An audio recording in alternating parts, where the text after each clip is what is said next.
Thank you, Subbu. Oh, yeah, I don't need this. Distinguished guests,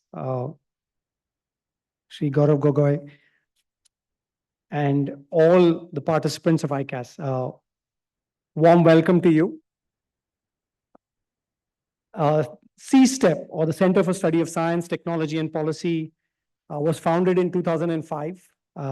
We are entering our 20th year. And our mission is to enrich policy making with innovative approaches using science and technology for a sustainable, secure, inclusive society. It is with this mission that we came to realize in 2018 that clean air for all is a grand challenge, and it's a very important challenge for us. It is something that requires us to work with a scientific zeal and almost a passion to making sure that we make impact. What do we mean by impact at CSTEP? It is for us to develop solutions that are scalable. But at the end of the day, we need to make sure that we also see the impact on the ground. And so the test for us, at least in air quality, is that in the coming decade, we will need to show that our plans, the work that we do, is going to make the changes on the ground, and we will be able to tell the people that yes, air quality has improved due to these measures that we recommended, and this is what we have done and we've been able to do. It is indeed a very tall order, but I feel that it is important that we continue to use the trust of people and deliver on this promise.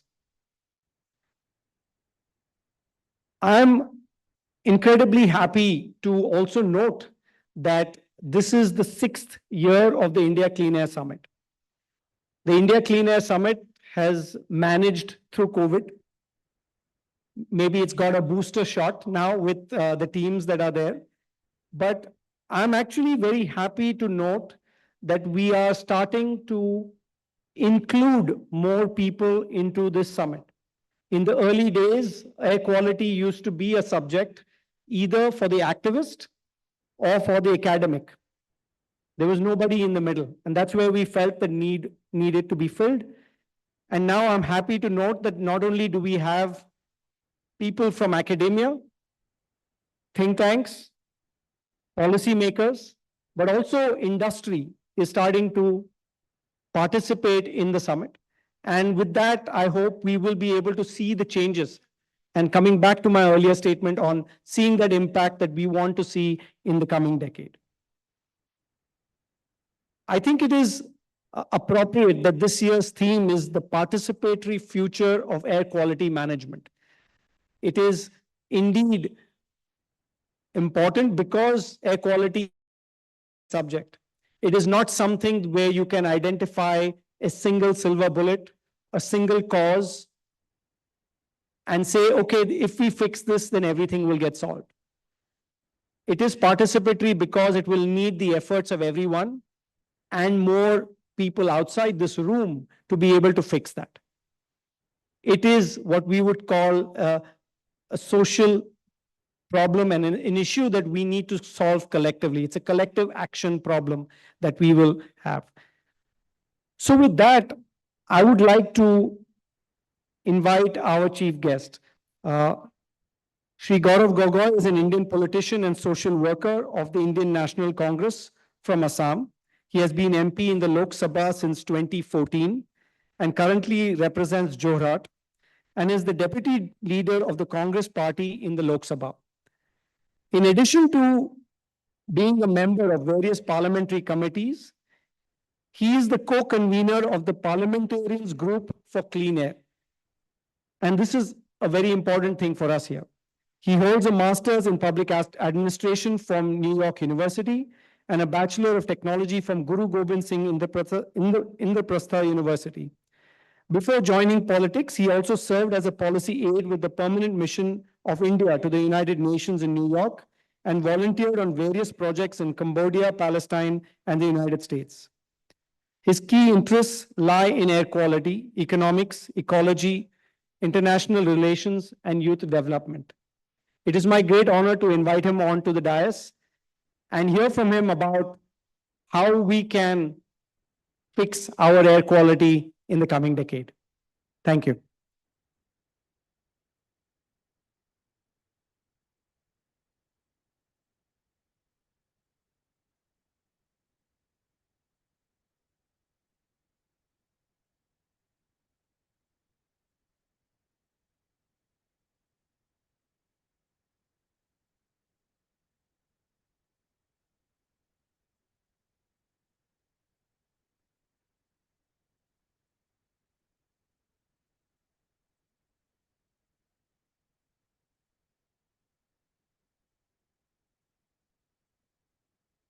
Thank you for the kind introduction, Jay, and thank you to Subramaniam for meeting me in the morning and really explaining to me the fantastic work that C-STEP has been doing for the past so many years. It always is good for me to come to Bangalore.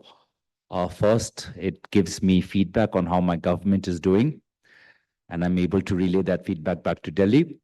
And secondly, I think Bangalore is a very dynamic city and Karnataka is a very dynamic state. And therefore, when you come and engage with policy and policy research here, it just adds a different flavor than when we would sit in a similar room inside Delhi. So I'm grateful to engage with think tanks and academia, civil society organizations outside of the usual Delhi network. Even though I see similar faces like Santosh, my friend here, I must say I need to give this feedback to my office to send better display pictures of myself to these events. I mean, Santosh looks more of a politician than I do. And I look like someone who's unhappy with the NCAP program. So let me talk to you a bit about the bipartisan group, which is the Parliamentarians Group for Clean Air. We initially started this in 2017, and it just started with me sending invitations to parliamentarians from different political parties, saying that, listen, I care deeply about this issue. I've got a few very interesting people who can explain this issue to you. Would you be interested in listening to them? And I was enthused by the participation because we had MPs from North and South, East and West, who came to the first group of PGCA, which was back in, let's say, 2017. And there were only 7, 8 of us. And I thought that this would be a one-off. There is absolutely no way that these MPs are going to come back to another academic and intellectual discussion and a technological discussion on clean air. And lo and behold, that when the next session was convened and I invited the very same MPs, they said that, yes, I would love to come, but can I bring someone along also? And that led to the group from going from 7 to 10. And over last 2 years, we get around close to 40, 50 MPs coming to us after a whole day of sitting inside Parliament, because we only convene when we are inside, when the Parliament is on. And I must say that sometimes there are more MPs sitting in our clean air discussions than inside the Parliament, because in the evening, most of them have gone to their homes. And I'm quite surprised that we get 50 to 60. It's not that I serve great dinner. We are not funded. But still, the Constitution Club just manages to get these group of people. And it's been really encouraging to see MPs from all different academic backgrounds, from all different political backgrounds, whether Hindi speaking, English speaking, whether they are from North or South, to see their level of enthusiasm, the ability to learn, and then the ability to take the ideas that we discuss in our parliamentary group back to the constituencies where it really matters. And it's heartening to see them taking on the initiatives that they do. And true to their political instinct, most of their initiatives is around public awareness. They work a lot with young people, whether in villages or in urban or in urban centers, trying to inculcate a sense of passion for clean air, trying to educate them about clean air, and trying to motivate them, and lending their name as the local member of parliament, lending their name to an initiative done by a youth community group or a college group, I think creates a lot of momentum, creates a lot of public visibility around that issue. And I feel more the visibility around clean air away from Delhi, especially during the winter session, but in other parts of the country, I think we take the message that clean air is not a Delhi issue, clean air is not a Punjab, Haryana issue, and clean it's an all India issue. It affects north, south, east, west. It affects somebody sitting in Chennai. It affects somebody sitting in Kolkata. It definitely affects somebody sitting in Bombay. And it's also good to see that citizens are getting more concerned about clean air only because air is becoming more and more dirty. So last year, we saw a lot of discussions around it in Mumbai, and we saw a lot of discussions around it in Kolkata earlier. This year, we saw a lot of discussions around it in Guwahati as well. So more and more people are recognizing the severity of this issue. But them being politicians, they focus on creating public awareness, and that's often the feedback that how do we create awareness? How do we create awareness? And I think, if I do a political analysis of it, they want to create awareness because they want to create that vote bank. They want to create that pressure group, which would put pressure on politicians on clean air, and which would also reward politicians for taking initiatives on clean air. So I think they're trying to create this vote bank of young voters who are active, who are passionate about environment, climate change, and clean air, and then they are able to showcase themselves as a way of political communication, as a way of personality branding or political branding. That here I am an MP who is connected, who is progressive, and that's the kind of branding that we want other MPs to adopt as well. Because the first thing that I have to do when I engage with MPs is to meet them where they are. And they understand the logic of politics. They understand the communication of vote banks. They understand target groups. And I have to meet them where they are. And as I embed them in the discussion around climate change, what I try to bring upon them is the focus on institutions. And initially, the focus on institutions was primarily on the pollution control bodies.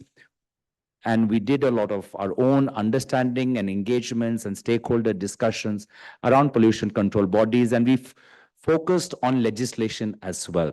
So I introduced a private members bill on air pollution, amending the Air Act. And largely the aim of introducing that private members bill was to kind of take an example from the US playbook of putting health right at the middle and center of the air pollution legislation. Because air pollution is not just an environmental issue, it needs to be a health issue. And that's a message that we consistently try to reinforce in as many MP groups as we keep, as many MP groups meetings that we have. And secondly, that as I see how we have evolved since then, the evolution has come that yes, we do need legislation. Yes, we do need to look at the pollution control bodies as well, but we also have to focus that much more on urban local bodies.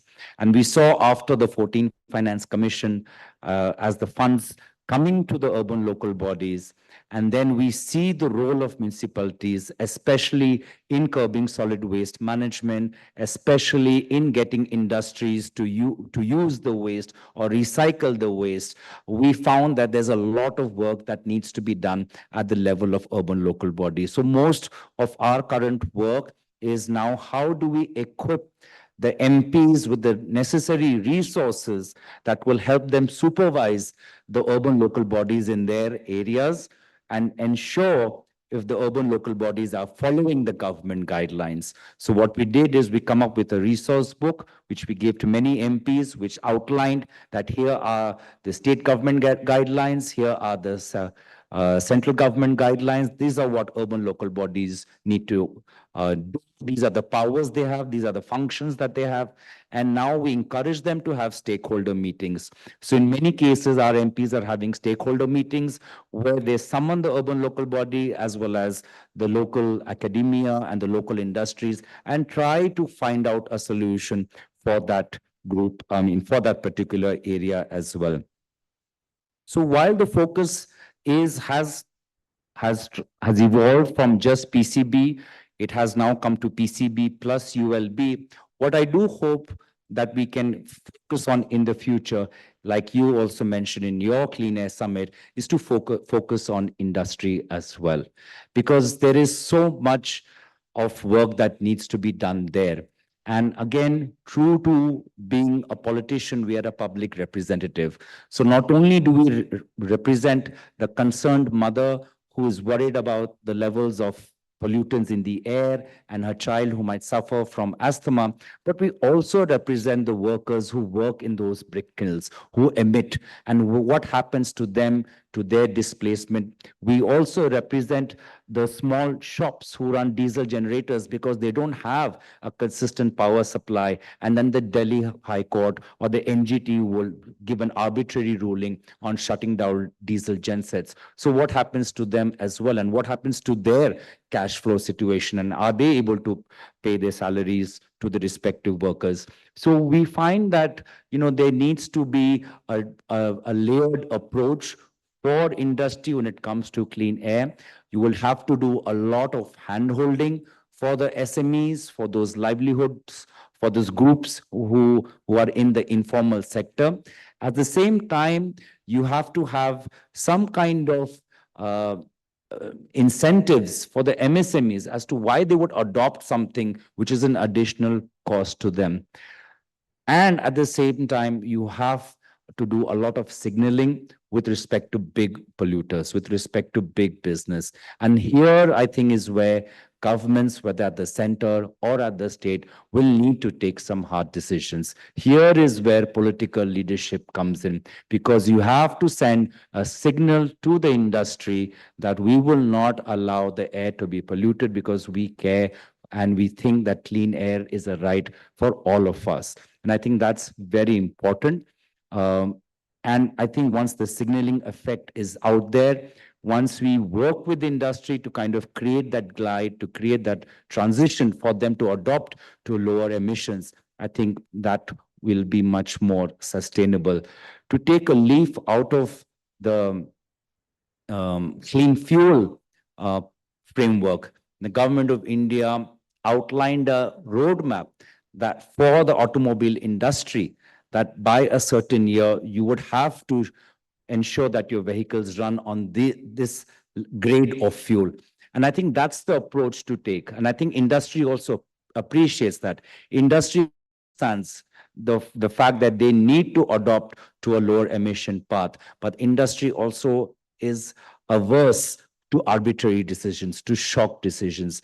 I think we need to work with industry, and the way we have a fiscal glide path, the way we have a net emission zero path, I think we need to give that path, and we need, whether it's a 2-year, 3-year, 4-year, we need to work that path into a policy framework, especially when we're dealing with big industries, because the end of it is a hard stop, whether it's a hard stop on thermal power projects who are not using new technologies or others as well. So I think that's where we have to do with respect to big business. And again, another evolution that I see coming in our debates as well is going from the PM 2.5, PM 10 debate to looking at other pollutants as well. So whether that's sulfur dioxide, whether that's nitrous dioxide, and whether that's methane. My personal view on methane, that's a debate that I don't want to enter into right now because of the livelihoods its affects. I rather take big industry and therefore look at SO2 and look at NO2 along with PM10 as well. So we have to bring this into our work as well. And here is, something that I still struggle with. When we were setting up this group in the beginning, many of our MPs said that, well, why are we only talking about clean air? Why not just merge this with climate change as well? And there is just so many intersections. And I think that at that point of time, maybe 7, 8 years ago, we were very clear, at least the core group of us, that we want to dedicatedly focus on clean air because of its intersectionalities, because of its stakeholders, because it affects mothers, because it affects school-going children, it affects parents, it affects doctors. So the stakeholders who are vested in the debate over clean air are slightly different from the stakeholders who are vested in the debate over climate over climate change. And I must say that I've not made up my mind still. I do see the merit in integrating the two and having a common project management unit at the central level, at the state level, where you are doing an emissions inventory for all emissions which are contributing to greenhouse gas or climate change or air pollution. But at the same time, as you can see, so much of the emissions comes from transportation. So much of it also comes from construction. And therefore, the clean air frame gives you a way to look at construction, to look at transportation, to look at schools and indoor air pollution in a way that climate change simply does not allow you to do. So I've not made up my mind, and maybe if I listen to a couple of you at the end of today's dinner, I would be able to make up my mind. Certain things do remain consistent. They have not changed. The need for an airshed approach, I think that still remains very valid right now. We can't have this NCAP view of looking only at cities. I can see in my own state that it's not just Guwahati or in Nagaon, and certainly not in Delhi. You have to look at the entire region as well, because so much depends on wind patterns as well. And sitting in Delhi, that's what we feel, that here, so much depends on wind, and wind is a variable as well. You have a slightly windy day and the air is cleaner. And if it's just still and it's humid, it just sits, the dust and everything just sits there.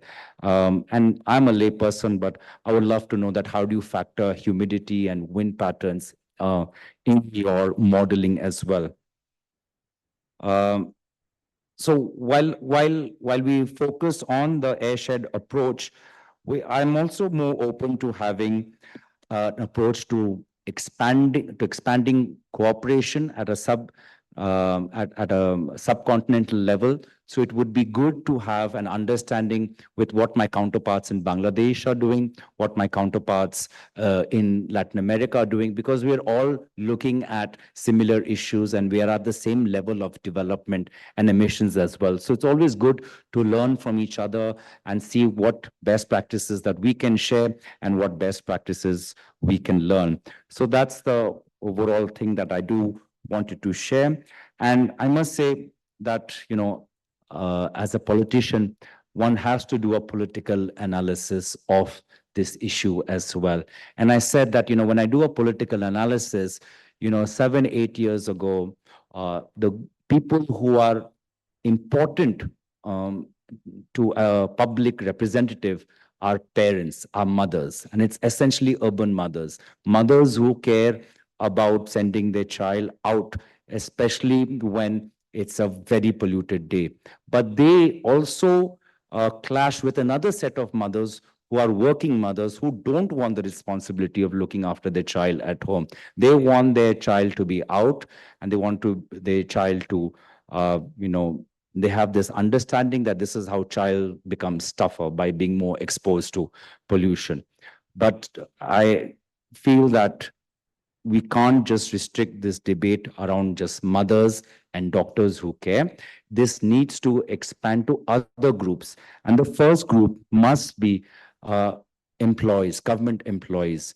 They are people who are working for the government, for the municipal departments, who are directly exposed, and they are working in the most hazardous areas. Those are the municipal workers, those are the sanitation workers, those are the traffic police. They are the ones who are working day and night in public. They don't have air quality monitors, they don't have air purifiers, they are not indoor. So I think that's another group, and maybe it's for the unions to come in and organize and ask for labor protection and more protection. And it's for us as political leaders to be that much more sensitive. What about the workers in buildings themselves? How are we protecting them and protecting their children who are, in a creche nearby? So I think that's something that needs to be foremost in our mind while thinking about policy and thinking about the other political groups. As I said, for us, small industries and small groups are also extremely important, and we have to come with a policy that is not a knee-jerk policy, but that's a transition policy with a hard cap. And data really helps us. And I'm glad that there's a lot of good visual and representation of the data. The data is clean, the data is attractive to look at. I think that also matters.